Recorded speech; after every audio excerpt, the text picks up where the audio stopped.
में अब एक को कदम मत रखे।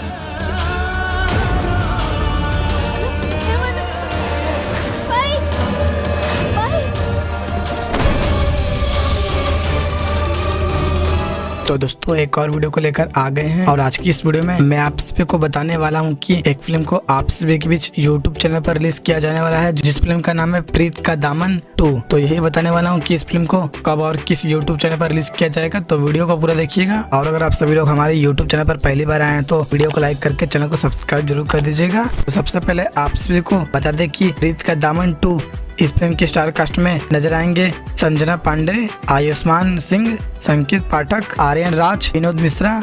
इस फिल्म के प्रोड्यूसर हैं संदीप सिंह और सुभाष चौहान और इस फिल्म को डायरेक्ट किए हैं विष्णु शंकर बिल्लू जी ने। तो चलिए दोस्तों आप सभी को बता दें कि इस फिल्म को कब और किस यूट्यूब चैनल पर रिलीज किया जाएगा। तो प्रीत का दामन 2 इस फिल्म को रिलीज किया जाएगा 31 मार्च को। जी हाँ दोस्तों, 31 मार्च को सुबह के 6:30 पर B4U भोजपुरी के यूट्यूब चैनल पर। तो आप सभी लोग इस फिल्म को एक बार जरूर देखिएगा, काफी कमाल की भोजपुरी फिल्म होने वाली है। और दोस्तों ये वीडियो पसंद आई हो तो वीडियो को लाइक कीजिए, चैनल को सब्सक्राइब कीजिए। फिर मिलते हैं आपसे एक और नए वीडियो के साथ, तब तक के लिए बाय।